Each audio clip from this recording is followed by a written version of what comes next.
Hello everyone, welcome back to a new video.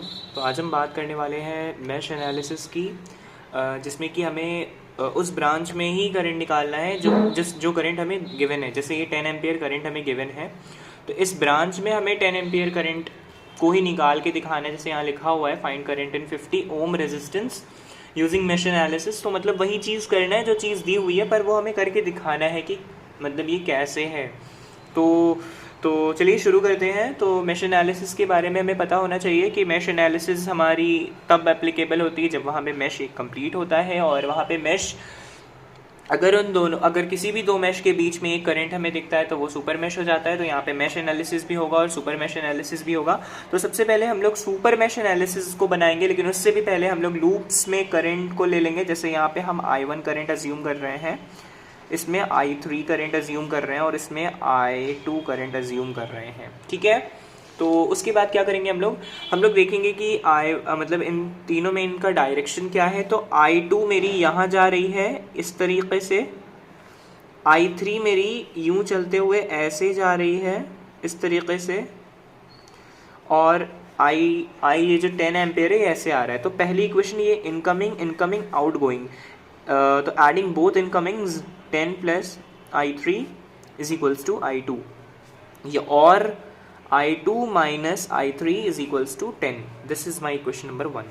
ठीक है, तो पहली इक्वेशन तो मेरी यही आ गई। ये क्या है, हमने सुपर मैश एनालिसिस लगाया है। आप लिख लेना एग्जाम में करने से पहले कि applying super mesh analysis in mesh 3 and 2। Now again applying super mesh analysis in mesh 3 and 2, है ना। तो इसमें सुपर मैश एनालिसिस में क्या होता है कि आप क्या करते हो, पूरा एक मैश अज्यूम करते हो, बस करंट डिफरेंस हो जाता है, और ये एज अ डमी हो जाएगा मेरे लिए 50 ओम, क्योंकि ये मेरे लिए अब ओपन सोर्स हो गया है। जैसे ही हमने ये ले लिया, ये ओपन सोर्स हो गया, और पूरा करंट अब यहाँ हम लोग लेंगे। तो ये इसके लिए अलग करंट और इसके लिए अलग, इसके लिए I3 और इसके लिए I2। तो हम लोग पहले कहाँ चलते हैं, I3 पे चलते हैं। तो -30 I3, माइनस क्यों लिया, करंट का flow plus minus, end sign ले रहे हैं, प्लस माइनस, तो ये एंड साइंस ले रहे हैं, ये साइन और ये साइन, है ना। -30 I3 माइनस I1, समझ में आ गया होगा। -60 I3 -30 I3। उसके बाद ये मैश में आना है और यहाँ पे हो जाएगा आपका -40 I2। तो ये मेरा ख़त्म किस्सा, ठीक, ख़त्म हो गया। यहाँ पे बस आपको लिख लेना है वैल्यूज। जैसे यहाँ पे आ रहा है आपका 30 I1, 3 और 6 ये हो गया आपका 9 और 3 आपका हो गया 12। तो -120, उससे पहले आप यहाँ पे 40 I2 लिख लीजिए, और उसके बाद -120 I3। एक सीरीज़ में रहेगा तो आसानी रहेगी। Is equals to 0। चाहे तो आप इनके ज़ीरोज़ को कैंसिल करके 3 I1 -4 I2 -12 I3 is equals to 0 लिख भी सकते हैं। ये मेरी हो जाएगी इक्वेशन नंबर 2। अब इक्वेशन नंबर 3 हम लोग क्या करेंगे, अप्लाइंग मैश एनालिसिस इन 1। लेकिन आप यहाँ लिख लेना, मैंने लिखा नहीं, यहाँ पे आप लिख लेना applying KVL in applying super mesh analysis. ये सारा ये सुपर मैश है, सुपर मैश, ये भी सुपर मैश है ना। और यहाँ पे मैं क्या कर रहा हूँ, KVL को अप्लाई कर रहा हूँ 1 में। तो KVL इन 1, है ना, अप्लाइंग KVL इन 1। KVL इन 1 जैसे ही आप लगाओगे, क्लॉकवाइज डायरेक्शन लिया आपने, एंड साइन लिया, इसका एंड साइन क्या है, पॉजिटिव है ना, entering sign negative, end sign positive. 10 volts है वो, 10 minus times of 20 I1 minus times of, इसमें ये मत देखना, इसमें ये ऐसे बह रहा है, ये ऐसे -20 I1 -30 I1 I3, है ना। और यहाँ पे आप अगर इसको इधर भेजते हो तो क्या हो जाएगा, ये 20 I1 plus 30 I1 I3 is equals to 10, और ये हो जाएगा आपका 10 और 50 I1, और यहाँ पे आपका आ जाएगा 30 -30 I3 इज इक्वल्स टू 10, या फिर आप इसको 5 I1 -3 I3 is equals to 1 भी लिख सकते हैं। कैल्सी में वैल्यू को पुट करते हैं। इक्वेशन 1 अननोन 3 है मेरी।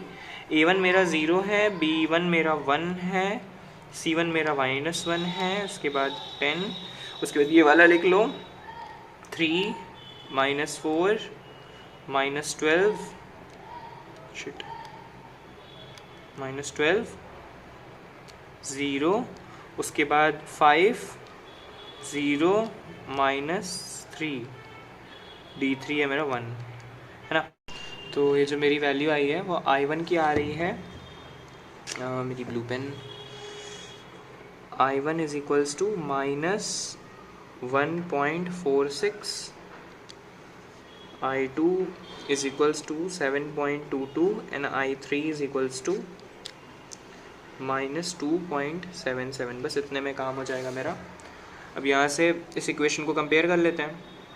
तो मेरा I2 आउट गोइंग है और I3 इनकमिंग है, या फिर हाँ तो ऐसे ले लो।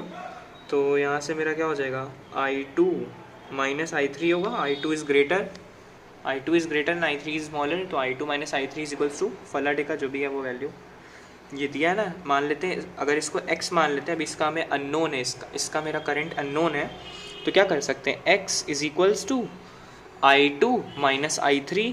अब ये लॉजिक कहाँ से आया, तो देखो I2 माइनस I3 कहाँ से आया, x इज इक्वल्स टू ये x करंट फ्लो कर रहा है, अब ये नहीं मालूम है कौन सा करंट है।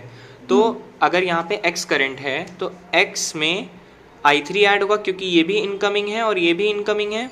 इस पॉइंट पे x करंट मिल रहा है और I3 करंट मिल रहा है, निकल I2 रहा है, तो x plus I3 is equals to I2। तो x is equals to I2 तो है ही है इज इक्वल टू में, I3 x के साथ प्लस में, उधर भेजा माइनस में हो गया, तो I2 माइनस I3, ठीक, इज इक्वल टू कितना है, I2 7.22 minus 2.77, that is equals to 9.99, which is approximately equal to 10 ampere. ठीक है, thank you so much for watching. जैसी भी लगी वीडियो आपको प्लीज़ कमेंट करना और बता देना कैसे।